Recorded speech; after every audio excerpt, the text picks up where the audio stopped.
I'm Ann. Welcome back to my channel. Today I'm going to be wrapping up the second half of the books that I read in February of 2023.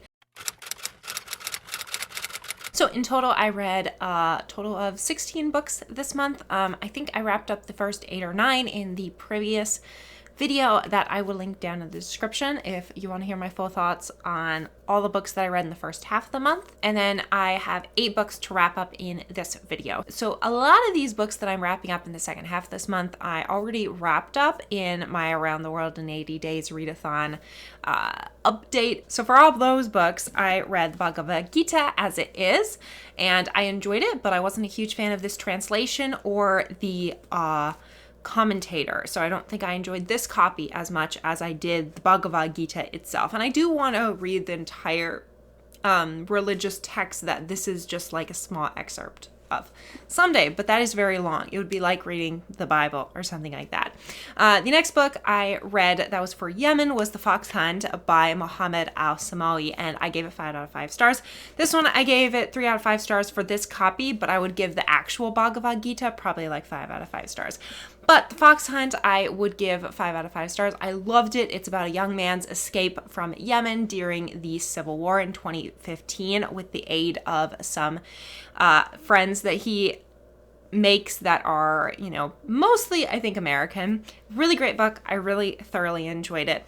And then from Singapore, I read Auntie Lee's Delights by Uvadia Yu, and I feel like I pronounced her first name different each time, so I'm sorry. But that was like a light, cozy mystery. I didn't really enjoy a lot of the stereotypes of the characters, but I did love Auntie Lee and the mystery surrounding it. So it was an average mystery for me. I gave it 3 out of 5 stars. So the first one I finished, and I'm really happy to finish it, was Lost Illusions by Honoré de Balzac. I enjoyed this one. I gave it 4 out of 5 stars. It was a bit long and a bit slow in places, especially during when we are following Lucien in Paris.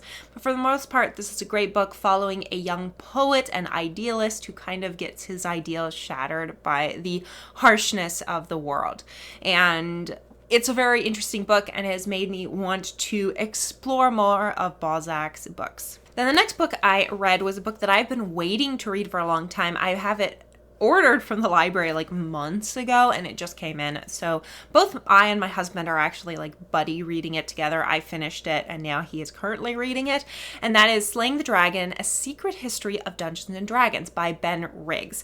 So a little bit background on me is how I met my husband was through Dungeons and Dragons, which is a tabletop role-playing game where basically you, the DM, the dungeon master, create these worlds and adventures that then the players go into. So you can battle, you can do roleplay, you can play like a barbarian or a bard playing music or like a wizard. So it's a role-playing type simulation.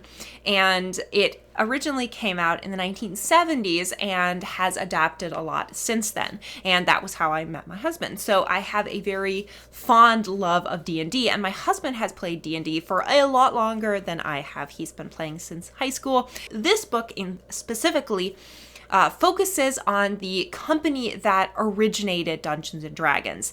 Now, Dungeons and Dragons is owned by Wizards of the Coast, I believe is the company. And they also own Magic the Gathering, which is a card game that is prodigiously popular, and my husband also loves that. But specifically, this book looks at the founding of the company and the creation of D&D and how, in many ways, a lot of bad business ventures drove it into the ground so that eventually the company had to be sold to sell D&D and all its other creations to Wizards of the Coast. And so very much the book, like, yes, it has a lot of like nerdy details that I didn't know about D&D, and my husband knows a lot more of the references.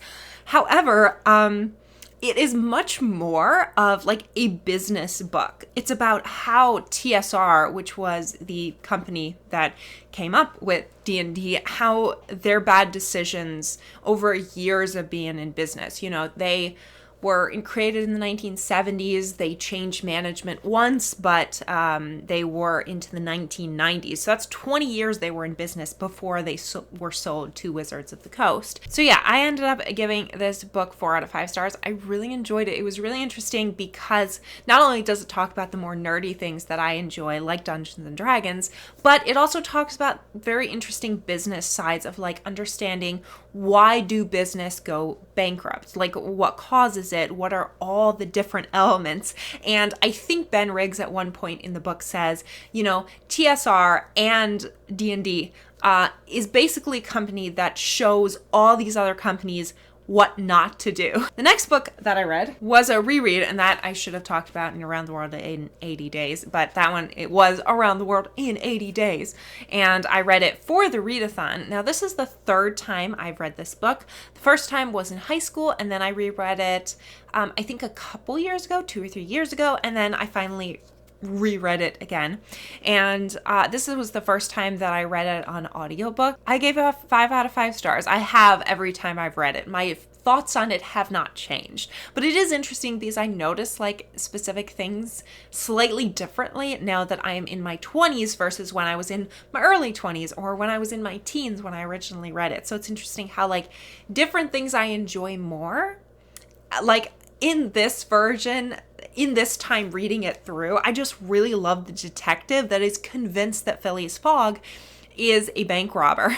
And I just loved his story and all the stuff he did, which I don't remember really focusing or noticing him in my first 2 reads of it. So really great book. I enjoyed it. And the other big whopper I finished this month, and I was super proud that I actually finished it because I didn't think I was going to, because I think I finished it like yesterday. I think I finished it the last day of February.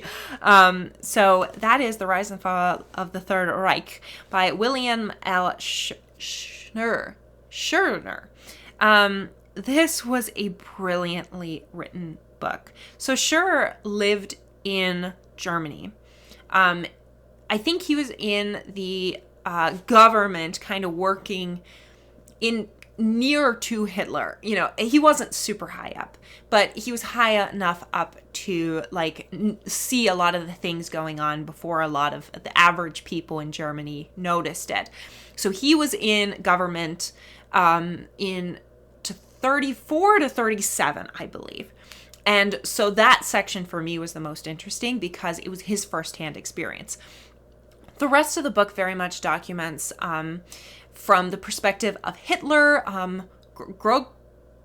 Goebbels, one of the top Nazi officials, and like several others. And it looks at their diaries, their letters that they wrote, any official documents that were released. And so it really focuses on primary documents, saying that it can tend to like very much bog down in the details, which makes it difficult for like an average reader. It is very much for someone who is very fascinated already with World War II history and wants to have like a deeper look into kind of understanding the psychology and a lot of the details of like how the Nazis were able to gain power, and then how all their decisions in the end led to their downfall in a sense. So a really great book. I highly recommend it, but it is like 1,200 pages, so it's hard for me to recommend it to just anyone. But if you are someone who likes more like heavy history books, and if you enjoy anything about World War II, especially focusing on the Western Front in Germany, in Europe, I would highly recommend this book. And then after that one, I just needed something very light to read, and I actually finished it just last night. So close. Actually, maybe I did finish it after midnight. Nah, I'm sure it's fine. I read Peril in Paris by Rise Bowen, and this is book 16 of Her Royal Spyness. I've kept along in this series, but I'm a little bit behind. So Her Royal Spyness follows this young woman, Georgie, who is this cousin to, she is the great-great-great-granddaughter, Queen Victoria, and a distant cousin to, like, the rulers of England in the 1930s. At this point, we are nearing like where there's a lot of stuff going on in Germany and there might be spies involved, but Georgie travels with her husband to Paris in this one, and there's a murder at this Chanel fashion show, and of course she has to solve the case, as you do, and it was very light and fun. 4 out of 5 stars. Not like an exceptional book, especially since my one issue I did have with it is it took like half the book to actually get to the murder, and I'm like, you need to get a little bit earlier than that. But I enjoyed the characters, so I didn't hate it that much. But I did feel like, if you'd cut out a few scenes, maybe like 20, 30 pages earlier had the murder, I think it would have been a lot better. There are all the books that I read this month. Now let's go through some of the stats for my physical TBR. So unfortunately, I only read a total of 6 books from my physical TBR. So even though I didn't necessarily get a lot of books done, I did get a few like long books off my list. So I started off the month with 110 books on my physical TBR. I read 6, which means I have 104 left. I was hoping to get this number below 100 books on my physical TBR, but well, next month I definitely will, or this month because we're currently in March.